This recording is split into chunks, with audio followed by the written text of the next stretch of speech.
నమస్తే, welcome to NXT G news ఈనాటి వార్తా విశేషాలు. మంచి చేయాలనుకునే వారికి ఇక స్పీడ్ బ్రేకర్లు ఉండవని సీఎం చంద్రబాబు తెలిపారు.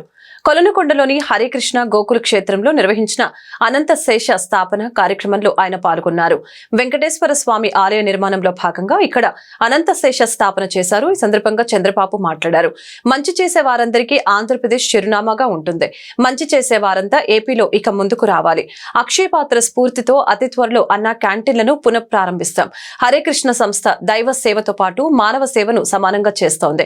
ఆధ్యాత్మికత ద్వారా వచ్చే మానసిక ఆనందం లేకపోతే ముందుకు వెళ్లలేం అని చెప్పారు.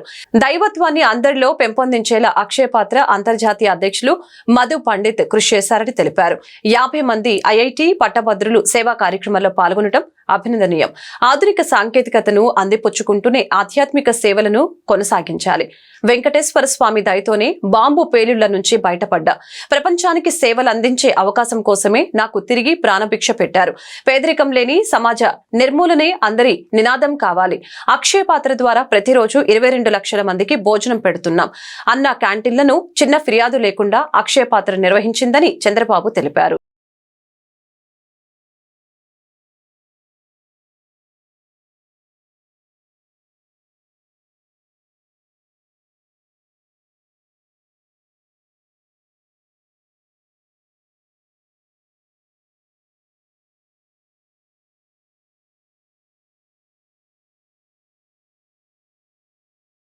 నేను ఎప్పుడు వెంకటేశ్వర స్వామి మా ఇంటి కులదైవం. మా ఇంట్లో నుంచి నేరుగా చూస్తే మంగాపురం సైడు గోపురం అక్కడంతా కూడా 3 నామాలు కనబడుస్తూనే ఉంటాయి. ఇంట్లో నుంచి పైన ఎక్కి చూస్తే తిరుమలలో ఉండే 3 నామాలు ఇంటి దగ్గర నుంచి చూసే అవకాశం వస్తుంది. నేను నమ్మిన దేవుడు, నమ్ముతున్న దేవుడు, నేను ప్రార్థించే దేవుడు వెంకటేశ్వర స్వామి అని చెప్పి కూడా నేను మీకు తెలియజేస్తున్నా. ప్రతిరోజు ఒక 2 నిమిషాలే నేను ఒకటే కోరుకుంటాను. దండం పెట్టుకొని 1 నిమిషం ప్రార్థన చేసి,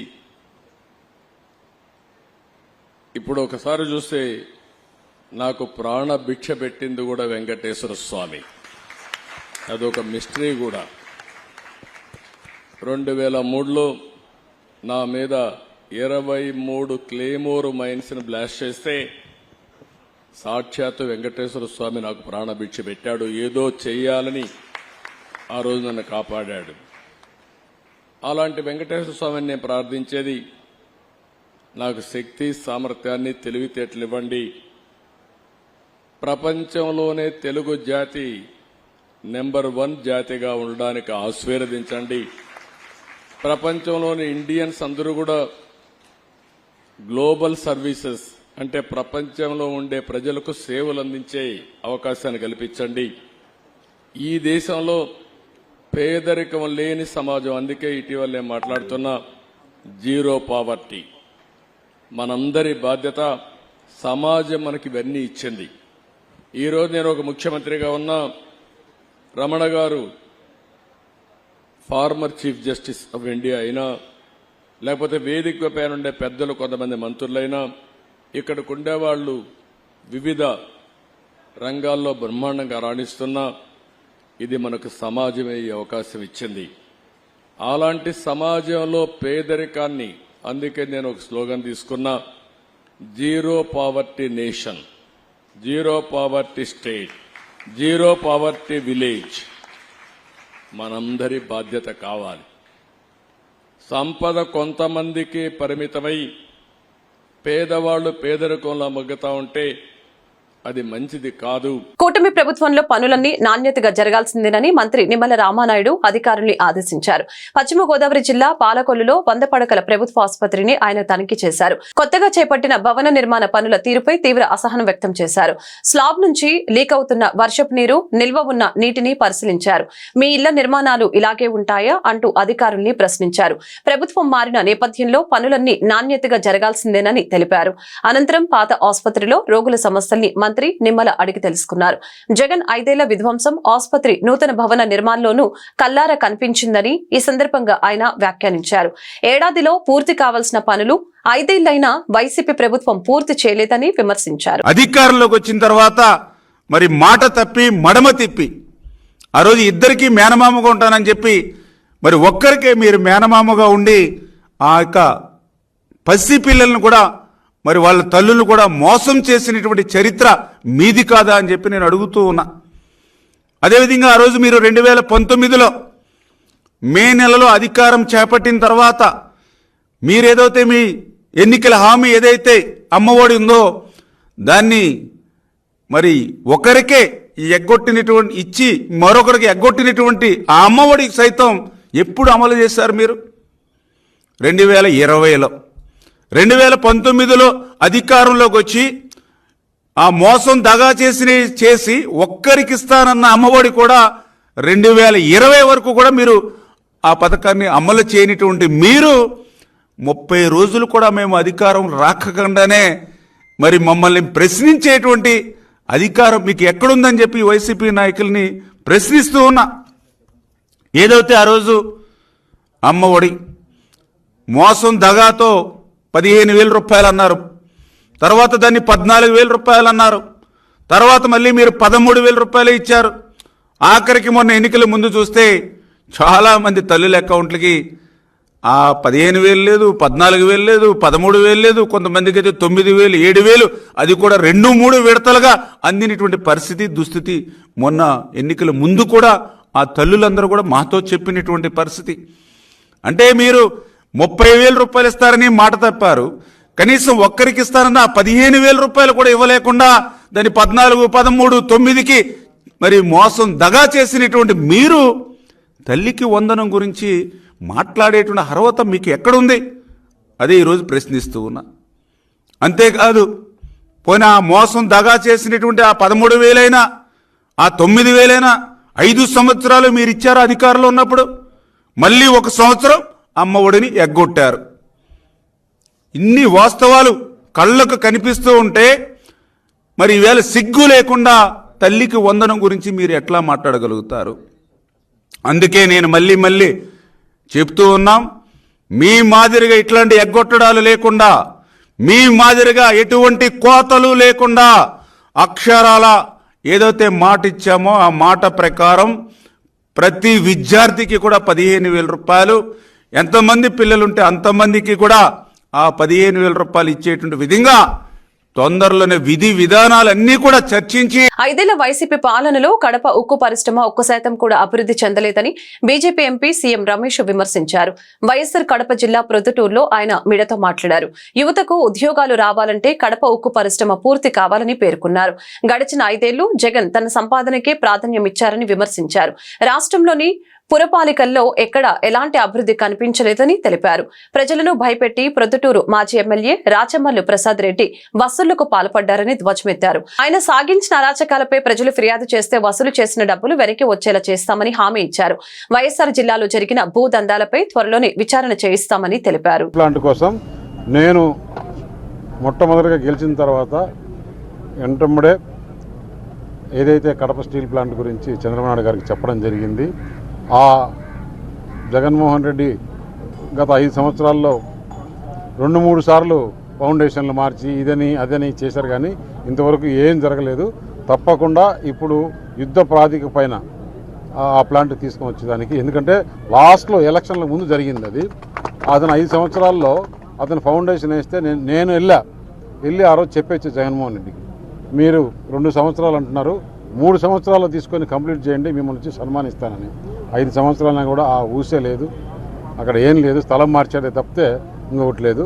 తప్పకుండా ఏదైతే ఉండిందో చంద్రబాబు నాయుడు గారితో నేను నిన్న కూడా డిస్కస్ చేయడం జరిగింది అనకాపల్లిలో.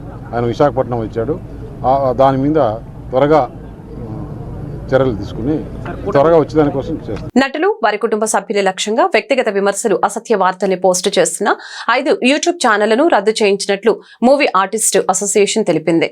ఇది ఆరంభం మాత్రమేనని, భవిష్యత్తులో ఇలాంటి ఛానళ్లపై చర్యలు కొనసాగుతాయని ఎక్స్ వేదికగా పోస్టు చేసింది. జస్ట్ వాచ్ బీబీసీ, ట్రోల్స్ రాజా, బచీనా లలిత్, హైదరాబాద్ కుర్రాడు, ఎక్స్వైజర్ ఎడిట్ 007 యూట్యూబ్ ఛానళ్లు రద్దు చేసిన జాబితాలో ఉన్నాయి. హీరో హీరోయిన్లను విమర్శిస్తూ చేసిన వీడియోలను, కామెంట్లను 48 గంటల్లో తొలగించాలంటూ డిజిటల్ కంటెంట్ క్రియేటర్స్ కు మా అధ్యక్షుడు మంచు విష్ణు ఇటీవల విజ్ఞప్తి చేశారు. ట్రోలింగ్ వీడియోలను డిలీట్ చేయకపోతే తగిన చర్యలు తీసుకుంటామని తెలిపారు. ఇటీవల ఓ తండ్రి కుమార్తెపై అసభ్యకర వ్యాఖ్యలు చేస్తూ వీడియో పోస్టు చేసిన యూట్యూబర్లపై విష్ణు మండిపడ్డారు. మహిళలపై అసభ్యకర పోస్టులు పెడితే ఊరుకోబోమని తెలిపారు. ఈ మేరకు ఆయన ఓ వీడియోను విడుదల చేశారు.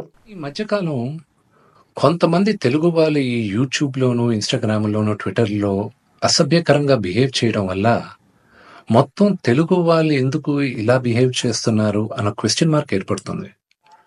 ఒక 2-3 రోజుల క్రితం నా తమ్ముడు సాయిధరం తేజ్ వ్యక్తి వీడియో ఎందుకు ఇలా చేశాడు అని క్వశ్చన్ చేసేసరికి అది ఎంత జుగుప్స్గా ఉన్నిందంటే ఆ video Telangana chief minister, deputy chief minister, DGP వీళ్ళందరూ రియాక్ట్ అయ్యి యాక్షన్ తీసుకుంటారని చెప్పిన దానికి ఫస్ట్ అండ్ ఫార్మోస్ట్ వాళ్ళందరికీ చాలా థ్యాంక్స్. ఒక చంటి బిడ్డ, ఆ బిడ్డకి 2-3 సంవత్సరాలు కూడా ఉండదు. ఆ బిడ్డ గురించి అంత సెక్షువల్ గా మాట్లాడాల్సిన అవసరం ఏముంది? అండ్ అసలు దాని గురించి మాట్లాడుతూనే ఒళ్ళు జలధరిస్తుంది. It's really wrong.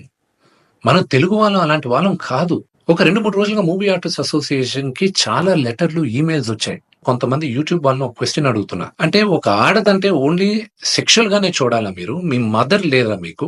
మీకు సిస్టర్ లేరా? లేకపోతే మీ వైఫ్ కానీ, లేకపోతే మీ డాటర్ కానీ, ఇంతమంది సొసైటీలో సృష్టికి మూల కారణం ఆడది శక్తి. వాళ్ళకి రెస్పెక్ట్ ఇవ్వలేనప్పుడు మనం మనుషులుగా బతికేది వేస్ట్. బట్ ఒక హీరోయిన్ ని మీరు ఇష్టం వచ్చినట్టు మాట్లాడేది, ఒక యాక్టర్ వాళ్ళ వైఫ్ గురించి మీరు ఇష్టం వచ్చినట్టు కామెంట్స్ చేసేది, వీడియోస్ పెట్టేది, డార్క్ హ్యూమర్ అని, ట్రోలింగ్ వీడియోస్ అని, దాని కింద మీరు దాంకొనేది అది కరెక్ట్ కాదు. మై సిన్సియర్ అపీల్, దయచేసి ఆ అసభ్యకరమైన వీడియోస్, కామెంట్స్ దయచేసి తీసేయండి. మీరు కానీ తీయకపోతే 48 hours తర్వాత మేము ఆ వీడియోస్ అన్ని ఒకసారి మళ్ళా యూట్యూబ్తో రిక్వెస్ట్ చేసి వాళ్ళతో కూర్చొని మొత్తం రివ్యూ చేస్తాం. ఆ వీడియోస్ కానీ ఉన్నిందంటే మేము సైబర్ సెక్యూరిటీకి మేము కంప్లైంట్ చేస్తాం. అండ్ మీ యూట్యూబ్ ఛానల్ కూడా బ్యాన్ అయ్యేలాగా మేము లీగల్ యాక్షన్ తీసుకుంటాం. నైరుతి రుతుపవనాలు, ద్రోణుల ప్రభావంతో రాష్ట్రంలో వర్షాలు కురిసేందుకు పరిస్థితులు అనుకూలంగా ఉన్నాయి. ఈశాన్య అస్సాం నుంచి వాయువ్య బంగాళాఖాతం వరకు, పశ్చిమ అస్సాం నుంచి వాయువ్య బంగాళాఖాతం వరకు వేర్వేరుగా 2 ద్రోణులు కొనసాగుతూ ఉన్నాయి. వీటి ప్రభావంతో రాబోయే 5 రోజుల్లో రాష్ట్రంలో విస్తారంగా వర్షాలు కురుస్తాయని అమరావతి వాతావరణ కేంద్రం ప్రకటించింది. శని, ఆదివారాల్లో ఉత్తర కోస్తాలోని పలు ప్రాంతాల్లో, సోమ, మంగళవారాల్లో కోస్తా జిల్లాల్లో భారీ వర్షాలకి అవకాశం ఉందని పేర్కొంది. రాయలసీమలో తేలికపాటి నుంచి ఓ మోస్తారు వానలు కురుస్తాయని తెలిపింది. శుక్రవారం విజయనగరం, శ్రీకాకుళం, పార్వతీపురం, మన్యం, వైఎస్ఆర్, అన్నమయ్య తదితర జిల్లాల్లో తేలికపాటి నుంచి మోస్తారు వర్షాలు కురుస్తాయి. టీడీపీ నేతలు, కార్యకర్తలు రాష్ట్రంలో హింసాత్మక వాతావరణాన్ని సృష్టించి భయపెట్టాలని చూస్తున్నారు. పచ్చనేతల దాడుల్ని రాష్ట్ర ప్రజలు గమనిస్తూనే ఉన్నారని అన్నారు మాజీ మంత్రి బుగ్గన రాజేంద్రనాథ్. ఈ క్రమంలో కూటమి సర్కార్పై ఆగ్రహం వ్యక్తం చేశారు. కాగా మాజీ మంత్రి బుగ్గన శనివారం మీడియాతో మాట్లాడారు. కాపిలి మండలం పోదొడ్డిలో నడుస్తున్న కంకర క్వారీ నాది కాదు. టీడీపీ కూటమి ప్రభుత్వం అధికారంలోకి వచ్చిన దగ్గర నుంచి ఈ క్వారీపై స్థానిక టీడీపీ గూండాలు దాడులు చేస్తూనే ఉన్నారు. నిన్న వేట కొడవలతో క్వారీలోకి ప్రవేశించి దాడులు చేశారు. ఈ ఘటనతో ఆ గ్రామంలో శాంతి భద్రతలకు తీవ్ర విఘాటం కలిగింది. గ్రామంలో ఉన్న మరొక వర్గం ఈ అరాచకాలను ప్రశ్నించింది. అంతేకాకుండా నాపై తప్పుడు రాతలు రాస్తూ బురద చల్లే కార్యక్రమం చేస్తున్నారు. ఈ క్వారీ సక్రమమా లేక అక్రమమా అనేది తేల్చాల్సింది ప్రభుత్వం. అంతేకాని స్థానికంగా ఉంటే టీడీపీ నేతలు కాదు, వారి పార్టీకి చెందిన గూండాలు కూడా కాదు, హింసాత్మక వాతావరణాన్ని సృష్టించి భయపెట్టాలని చూస్తున్నారు. తప్పుడు చర్యల్ని ప్రజలు గమనిస్తూనే ఉన్నారు అంటూ కామెంట్స్ చేశారు. మాజీ ముఖ్యమంత్రి వైఎస్ఆర్సీపీ అధ్యక్షులు వైఎస్ జగన్మోహన్ రెడ్డిపై పక్కా పన్నాగంతో తప్పుడు కేసు నమోదు చేశారని మాజీ additional advocate general Ponnaluru Sudhakar Reddy పేర్కొన్నారు. రాష్ట్ర ప్రభుత్వం కుట్రపూరితంగా వ్యవహరిస్తుందని, వ్యక్తిగత ద్వేషంతోనే రఘురామకృష్ణరాజు అవాస్తవాల ఆరోపణలు చేస్తున్నారని చెప్పారు. అరెస్టు చేసిన తర్వాత ఆయన కస్టడీలో వేధించినట్లు చేసిన ఆరోపణల్లో నిజం లేదని తెలిపారు. ఆయన అరెస్టు విషయంలో ఆ తర్వాత కూడా సిఐడి అధికారులు నిబంధనల మేరకే వ్యవహరించారని స్పష్టం చేశారు. ఎవరి సంతోషం కోసమో 3 ఏళ్ల తర్వాత తప్పుడు కేసు నమోదు చేసి పోలీసులు ఓ సాంప్రదాయానికి తెర తీశారని చెప్పారు. ఈ చర్యకు భవిష్యత్తులో వారే బాధ్యత వహించాల్సి వస్తుందని హెచ్చరించారు. ఈ మేరకు తాడేపల్లిలోని వైఎస్ఆర్సీపీ కేంద్ర కార్యాలయంలో ఆయన మీడియాతో మాట్లాడారు. చాలా ఎవరిని దుర్మార్గంగా కేసులో లగించేయాలన్న ఆలోచన రాక ముందు ఆ స్టేట్మెంట్కి అంత ఇంపార్టెన్స్ ఉంది. సరే, వీరిని ప్రొడ్యూస్ చేసినప్పుడు మెడికల్ బోర్డు దగ్గర on 16th 16/5/2021 history of assault by unknown persons, నాకు తెలియనటువంటి వ్యక్తులు. కానీ రిపోర్ట్కి వచ్చేసరికి సీతారాంజనేయులు గారు వచ్చేస్తారు, పివి సునీల్ గారు వచ్చేస్తారు, జగన్మోహన్ రెడ్డి గారు కూడా ఈ కేసులో ముద్దాయి అవుతాడు.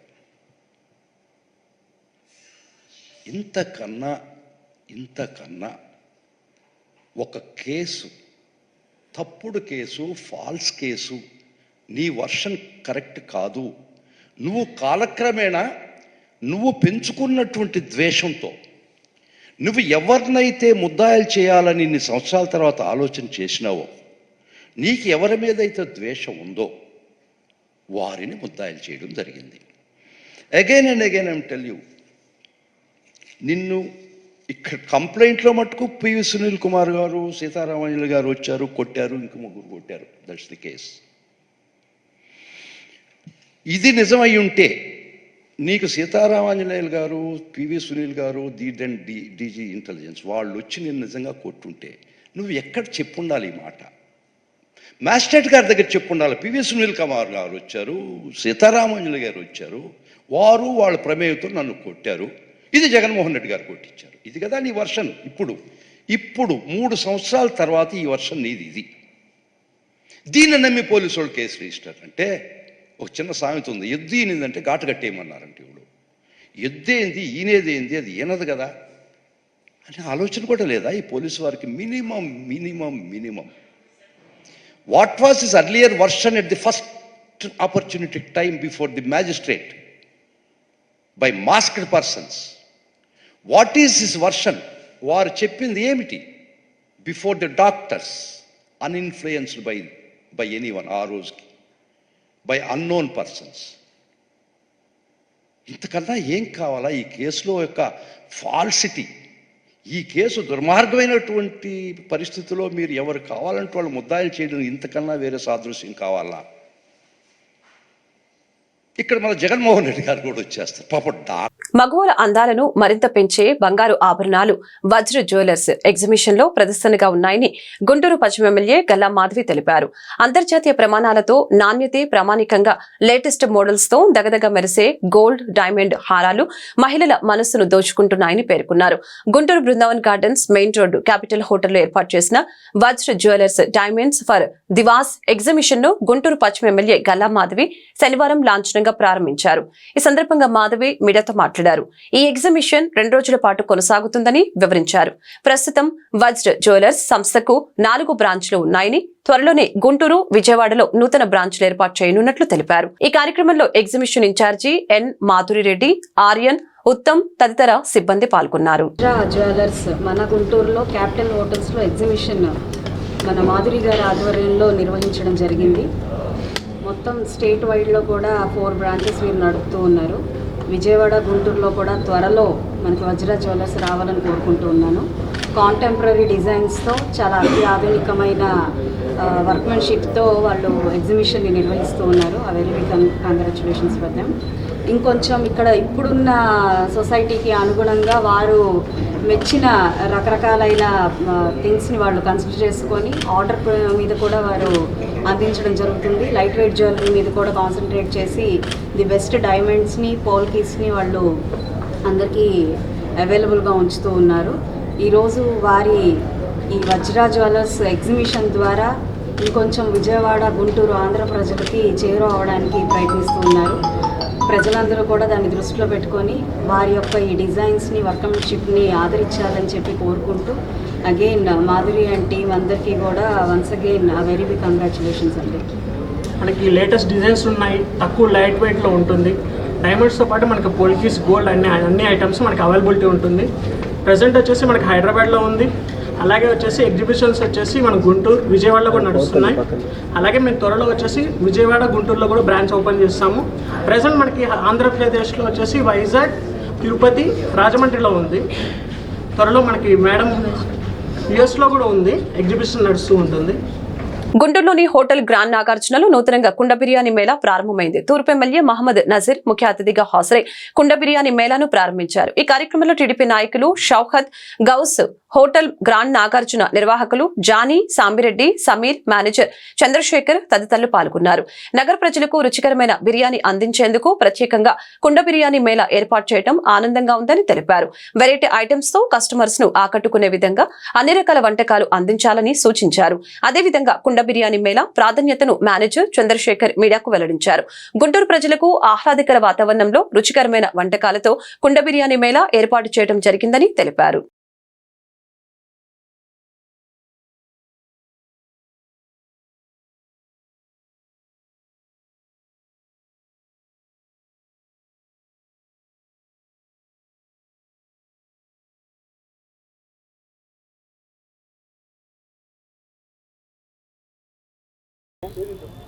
రాజధాని ప్రాంతానికి ప్రధానమైనటువంటి నగరంగా ఉన్నటువంటి గుంటూరులో ఈరోజు ప్రతిరోజు కూడా జనాభా పెరుగుతుంది. ప్రజల అలవాట్లు మారుతూ ఉన్నాయి.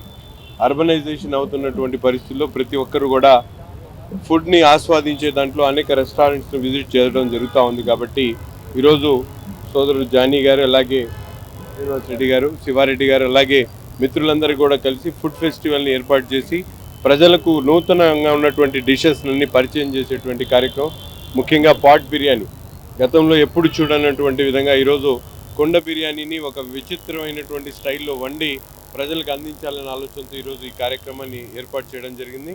ప్రజల టేస్ట్ను తగ్గట్టుగా వీళ్ళు ఈరోజు నుంచి స్టార్ట్ చేసినటువంటి కుండ బిర్యానీ ఫేమస్ అవ్వాలని ప్రజలందరూ కూడా, ముఖ్యంగా గుంటూరు నగరంలో ఉన్నటువంటి అన్ని రెస్టారెంట్లు ధీటుగా మంచి టేస్ట్తో వీళ్ళందరూ కూడా ఇవ్వాలని, మంచి అమ్యూనిటీస్తో ఆహ్లాదకరమైనటువంటి వాతావరణంలో ఈ రెస్టారెంట్ మరింత ముందుకు సాగాలని చెప్పి మనస్ఫూర్తిగా కోరుకుంటూ ఆల్ ది బెస్ట్. అందరికీ నమస్కారం అండి. ఈరోజు మన గుంటూరు నగరంలో గ్రాండ్ నాగార్జున హోటల్ నందు పాట్ బిర్యానీ ఫెస్టివల్ మనం ఓపెన్ చేయడం జరిగింది. మన గుంటూరు ఎమ్మెల్యే గారు, ఫస్ట్ ఎమ్మెల్యే నజీర్ అహ్మద్ గారు వచ్చి మనకి ఓపెన్ చేశారు. మన భోజన ప్రియులందరికీ కూడా అత్యంత ఫేమస్ అయిన పాట్ బిర్యానీ మనం ఇక్కడ తయారు చేసి ఇవ్వడం జరుగుతుంది అందరికీ. దాన్ని లైవ్ కుకింగ్ మనం చేస్తున్నాం ఇక్కడ గుంటూరు నగరవాసులకు అందరికీ అందించాలనే ఒక ఆకాంక్షతోటి ఈరోజు మనం ఈ రోజు నుంచి మనం ప్రారంభించడం జరుగుతుంది పాట్ బిర్యానీ అన్న ఫెస్టివల్ని. అలాగే మనం ఏంటంటే లైవ్ కుకింగ్ చేసి వాళ్ళకి అందిస్తాం అన్నది ఒక విశిష్టతగా మేము పెట్టుకున్నాము. టోటల్ ఇంగ్రీడియంట్స్ కానీ ఏమైనా మనకి క్వాలిటేటివ్గా మనం క్వాంటిటేటివ్గా ఇచ్చి వాళ్ళకి ప్రజలందరికీ కూడా ఇక్కడ కమ్యూట్ చేసిన వాళ్ళందరికీ కూడా మనం ఇవ్వడం అన్నది అందించడం అన్నది జరుగుతుంది. ఈ రోజు నుంచి మేము ప్రారంభించాం దీన్ని. సో ఒక నెల రోజుల పాటు మనం కంటిన్యూ చేద్దాము, ప్రజలందరికీ అందిద్దాము, కొంచెం అలవాటు చేద్దాము. కొత్తగా మన ఫుడ్ ఫెస్టివల్ని ప్రజలకు కూడా అలవాటు పరిస్తే అందరికీ ఇదిగా ఉంటుంది. వీకెండ్స్ కానీ ఫ్యామిలీస్తో కానీ వచ్చి మనం ఇక్కడ తీసుకోవచ్చు అన్న ఉద్దేశంతో. సో అందుకని మేము ఈరోజు ప్లాన్ చేసి మన హోటల్ ఎండి గారు, జానీ గారు, శివారెడ్డి గారు వీళ్ళందరూ కూడా ప్లాన్ చేసుకుని మేము ఈరోజు స్టార్ట్ చేయడం జరిగిందండి. సో వచ్చిన మీ అందరికీ, పాత్రికేయుల మిత్రులందరికీ కూడా ధన్యవాదాలు. నా పేరు చంద్రశేఖర్ అండి, నేను హోటల్ జనరల్ మేనేజర్. ప్రభుత్వ విశ్రాంత ఉద్యోగులకి మధ్యంతర భృతి ప్రకటించాలని ఆంధ్రప్రదేశ్ ప్రభుత్వ ఉద్యోగుల సంఘం జిల్లా అధ్యక్షులు చాందు బాషా విజ్ఞప్తి చేశారు. ఆ సంఘ కార్యాలయంలో నిర్వహించిన కార్యవర్గ సమావేశంలో చాందు బాషా మాట్లాడారు. గత ప్రభుత్వం ఉద్యోగ ఉపాధ్యాయ విశ్రాంత ఉద్యోగులకు రివర్స్ పీఆర్సీ ఇచ్చి మోసం చేసిందని తెలిపారు. పీఆర్సీ కమిషన్ వేసి ఐఆర్ కూడా ప్రకటించకుండా దగా చేసిందని తెలియజేశారు. రాష్ట్రంలో ఏర్పడిన నూతన ప్రభుత్వం ఉద్యోగులకి న్యాయం చేస్తుందని ఆశాభావంతో ఉన్నామని తెలిపారు. ఈ నెల 16న జరిగే మంత్రివర్గ సమావేశంలో మధ్యంతర భృతిపై ప్రభుత్వం ఒక ప్రకటన చేస్తుందని నమ్మకంతో ఉన్నట్లు తెలియజేశారు. సమావేశంలో జిల్లా కార్యదర్శి శివారెడ్డి, జిల్లా ఉపాధ్యక్షులు రెహమాన్, కోశాధికారి పోతురాజు, నగర శాఖ అధ్యక్షులు నాగేశ్వరరావు, మహిళా విభాగం సహాధ్యక్షురాలు హేమలత, నిర్వాహక కార్యదర్శి రమణ తదితరులు పాల్గొన్నారు. నమస్కారం, నా పేరు చాంద్ భాషా. నేను ఆంధ్రప్రదేశ్ ప్రభుత్వ ఉద్యోగ ఉపాధ్యాయ పెన్షనర్ల ఐక్యవేదిక సదస్సు చైర్మన్గా ఉన్నాను. మేము గత ప్రభుత్వంలో దగాపడ్డటువంటి ఉద్యోగులం. గత ప్రభుత్వం మాకు మోసం చేసినటువంటి పరిస్థితి.